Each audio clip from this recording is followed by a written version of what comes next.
Hey guys, and welcome to all the Warships with Wulafu. And today's replay will be featuring the brand new premium Tier 7 carrier, the Saipan. So guys, the first thing you want to do when sailing a carrier is to look up your opponent, and that's why I'm hovering my mouse over the enemy Hiryu to see the comparison stats between my and his carrier. So clearly the Hiryu is winning in terms of the aircraft numbers. And also artillery, he's actually got artillery, which I don't. But the interesting number here is the AA defense number, which normally on this Saipan should be 48, I believe, but I managed to crank it up all the way to 60 by using specific upgrades and captain's perks. And this gives me a bit more leeway in terms of leaving my aircraft carrier unguarded and allowing me to use both of my fighter squadrons slightly further away from my carrier. Looking at the rest of the team list, you sort of have to make yourself a mental list of ships which could be viable targets and ones which you should avoid at all cost. So let's just focus on the ones that are a threat to me. The Colorado is definitely a battleship that I would leave for the last, considering just how strong the Colorado's AA rating is. Nagato and New York would be viable targets. York maybe as well. Both the Clevelands are a no-go. Aoba is most definitely a potential target. The Budione, sort of in the middle between them. Königsberg and both of the destroyers should be fair game for me. So I'm starting the game in the northern side of the New Dawn map, and I decide that I'm going to launch my fighters first to do some scouting. I want to send my carrier going west, and I'm hoping that the conjunction of my torpedo bombers and hopefully some force going towards the west will allow me to continue on that course and just get a little bit closer to the action. So the bell rings off and we're starting to move.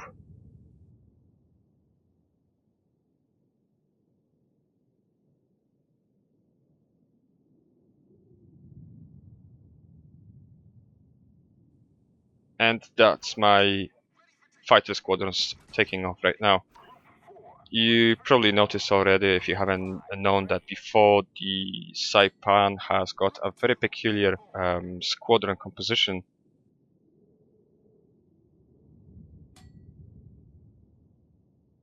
Each squadron has got only 3 aircraft, and that is limiting in certain ways. The only exception is if you decide to use the other loadout, the air superiority loadout, which features 3 fighter squadrons and 1 dive bomber squadron, then this is a bit different, simply because that dive bomber squadron has actually got 8 planes in it, which is quite crazy. So just to go back to the battle right now, as you see, I just managed to lure both of the enemy fighter squadrons to attacking one of mine, and I'm quite happy to lose that squadron if I can strafe the enemy's fighters and hopefully make them stay there for a while, so that my torpedo bombers, which are already halfway across the map, have free reign in attacking anything that they come across.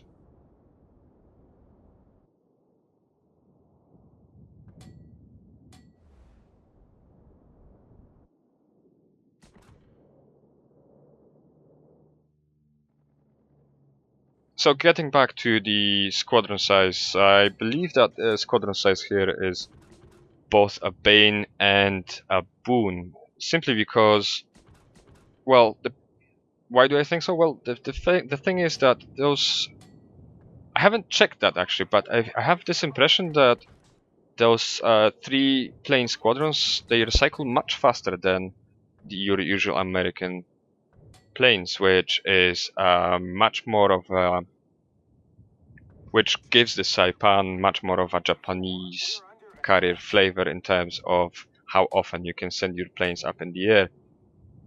And The obvious drawback is the fact that if you encounter a strong enemy with many fighters, you've only got 3 planes in your squadron, and that is sometimes not enough. So as you see just now, I managed to get a semi-decent drop on the Nagato. I managed to land 4 torpedoes and induce 1 flooding. And now that my torpedo bombers are on their way back to the carrier, and this is why I decided to move this way, because I knew I'm going to send the torpedo bombers that way, and I just wanted to make sure that they've got the shortest possible road to come back to the carrier and recycle.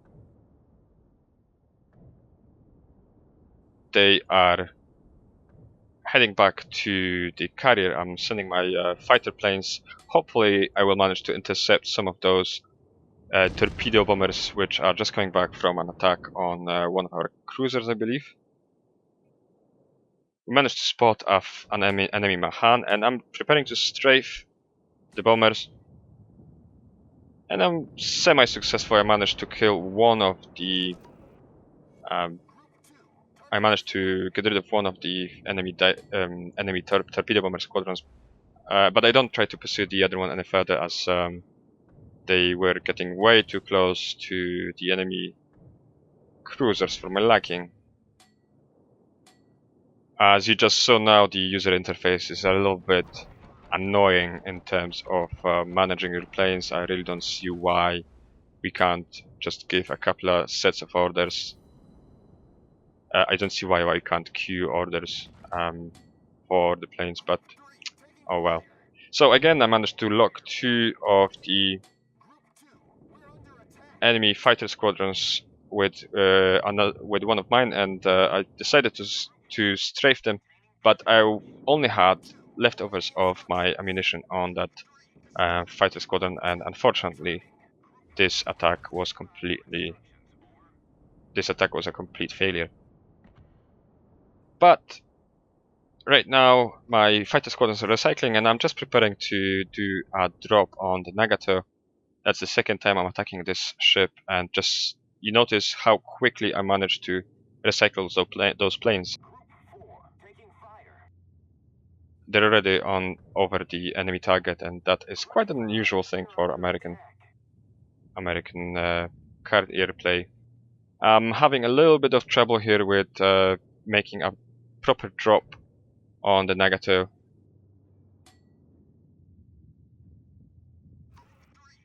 I fiddled with it a little bit too long for my liking, but 4 torpedoes hit and I induced flooding twice. And somebody just has finished the Nagato off. And as you see, I'm really close to the freshly killed battleship. There's another enemy cruiser not far away. The island is protecting me from the cruiser. But that was completely intentional. I wanted to make sure that I'm going to be close. And again, as you see, I've attacked one of the fighter squadrons, and as soon as the other one arrives there, I'm preparing to strafe them, and I believe that this attack was even more successful. I managed to kill a whole squadron, and the other one is almost dead now, so I think that was the most successful strafe I had during this game.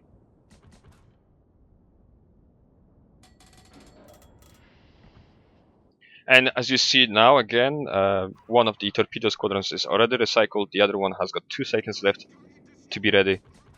And as soon as I'm finished with the fighters, I'm actually considering sending them down here to use the leftovers of their ammunition on those bombers. But now I see that the bombers have already dropped their load, and it will be pointless to chase them right now. So I quickly give takeoff orders to the torpedo bombers and decide to send my fighters back to the carrier to recycle.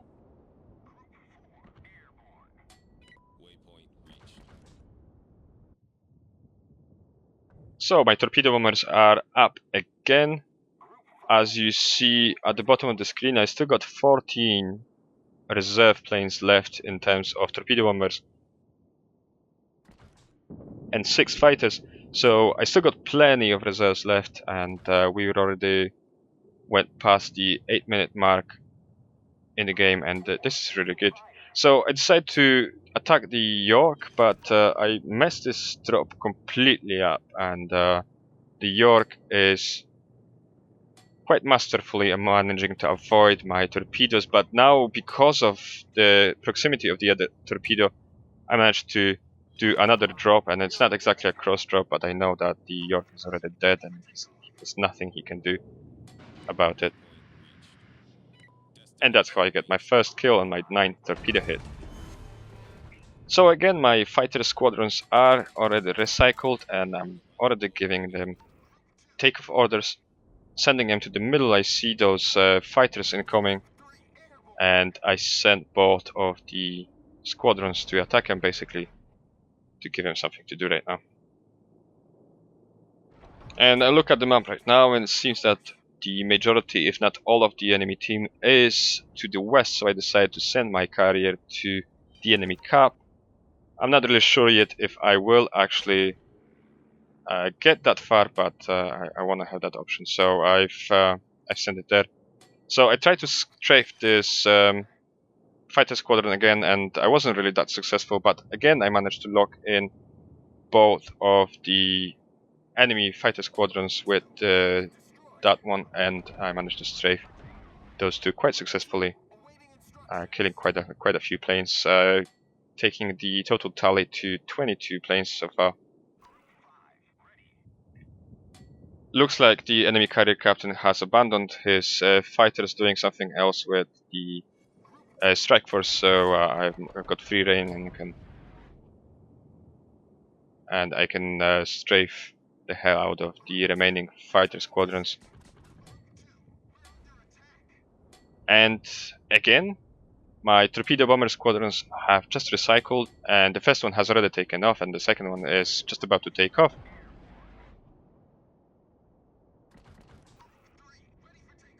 And now I'm looking for targets. I'm thinking about sending the torpedo bombers up here towards the Budyonny, but the Budyonny, if you remember from the beginning of this video, is sort of in the middle between a Cleveland and an Aoba in terms of AA defense, so I decided to attack the Budyonny later on and send my torpedo bombers towards the Aoba.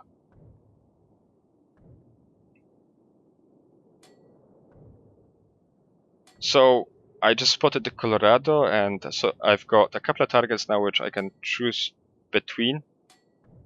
I'm thinking the Colorado could be a good target right now, but the Cleveland showing up right now just makes it a completely pointless exercise, therefore I decide not to attack it. And now I think maybe I managed to actually kill off the Cleveland if I drop like this, and unfortunately it was a silly idea, and the Cleveland manages to dodge those torpedoes, and I lose one of my squadrons and another plane from the other one. In the process, that was a big mistake. I shouldn't have done so. I should have went with attacking the Aoba. So one of my fighter squadrons is still hovering in the area, and I've just sent the other one up here as well. It's just about to take off. And as you see on the map, my carrier has almost reached the enemy cap circle, and still nobody has been harassing it, so I might actually manage to get myself a cap.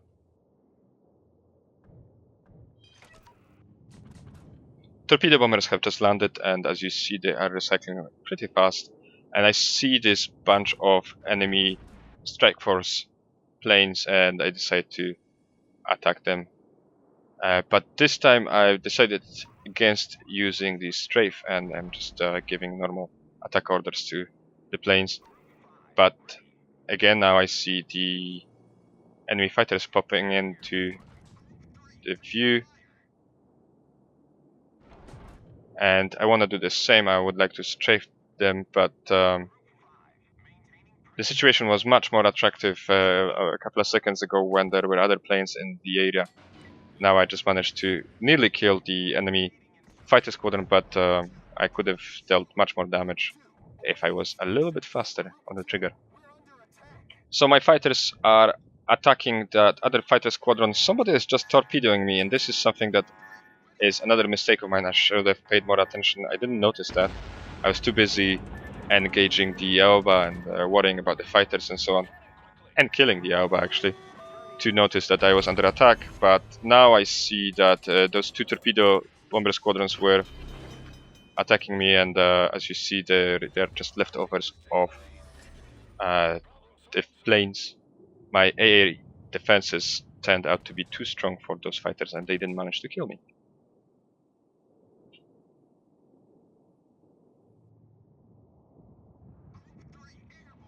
They did reset my capping efforts though, so I still got enough time to recycle my planes again and maybe do one more attack before I managed to cap the game. As you see now, I'm on the leftovers of my fighters. There's none left in the reserves, and my fighter squadrons have got 2 and 1 fighters respectively in them. I tried to strafe this lonely fighter spotter plane that used to belong to the Aoba, but I missed completely, and I just sent my 1 fighter squadron to attack it and get rid of it. As I know there isn't really much point of engaging anything else, just 1 fighter, so that's all I can do right now. But my torpedo bombers are recycled again, and they're up in the air already.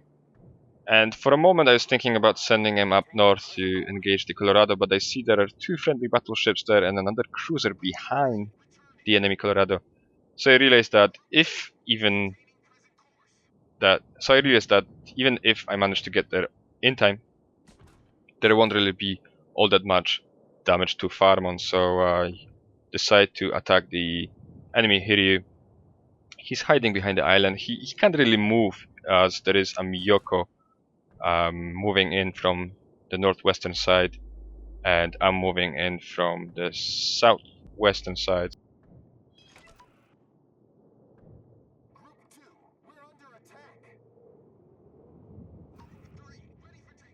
So this makes the Hiryu be in a very awkward position, and he is going to try to dodge some of my torpedoes, but it's too late already.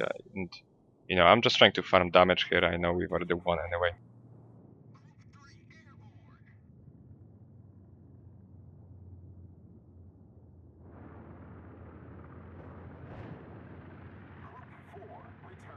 So that's another 4 hits and 2 floodings induced on the Hiryu. My torpedo bombers are returning to recycle now. 4.5 minutes left till the end. And in the last effort I tried to strafe the landing bombers, but Hiryu's AA defense is too strong for me, and my lonely fighter dies before anything happens, and that's the moment where I managed to single-handedly cap the enemy cap and win the game. So now the game is over, and moving on to the final battle results screen. 372,000 of profit, just over 13,000 of experience, and that's because of the daily triple. A devastating strike award, 15 torpedo hits, 37 planes shot down, which is basically half of the Hiryu's complement. I managed to rake in 2 kills and induce 6 floodings.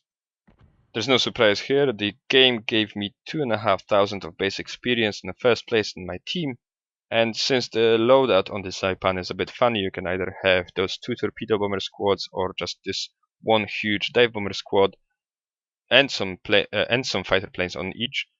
That means that it's rather hard to induce floodings or fires, and therefore all the damage I did was the alpha damage from the torpedo hits, coming up to 105,000, and a little bit of flooding. Moving on to the profit tab, the Saipan is a premium ship, and it shows when looking at the profits 325,000 of pure profit after all the repairs and refits, which I believe is a pretty decent result for the game that I just had. So guys, that will be all in terms of the game and the post-game stats, and now I'm gonna move on to the module, consumable and capture pack choice for this particular ship. So if you'd like to check this out, stay tuned because that's what's coming next. Okay guys, so in terms of modules, upgrades and captain's perks, I went with the philosophy of making my carrier self-sufficient in terms of protection against aircraft attacks.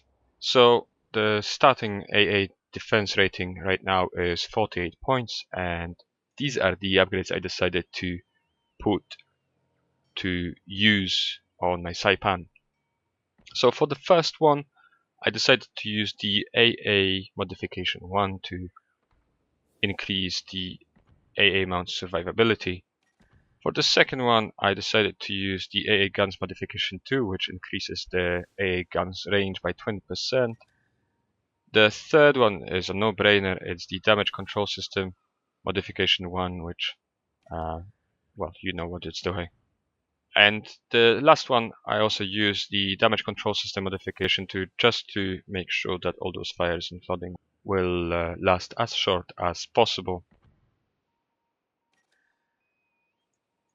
In terms of consumables, the only one available here is the damage control party, and I decided to use the premium one as well. In terms of captain's perks, I went with the same philosophy. I just wanted to enhance the carrier's ability to defend itself from air attacks, and that's why I used the basic firing training, which enhances the AA efficiency by another 10%. For the second perk, I decided to use the torpedo armament expertise, which basically cuts 20% of the torpedo bomber servicing time. And for the third one, I decided to use the torpedo acceleration, which adds another 5 knots to the torpedo speed, but takes away 20% of the range, which is completely fine. I'll be dropping really close to my targets anyway. So all of this together has boosted my AA rating up to 60, and this is a pretty decent number. And as you saw in the video just now, even when I wasn't paying attention, those two torpedo bomber squadrons, which were full when attacking me, ended up just having one bomber in each squadron after the attack. So yeah, I think that the Saipan was quite capable of protecting himself even when I wasn't paying attention.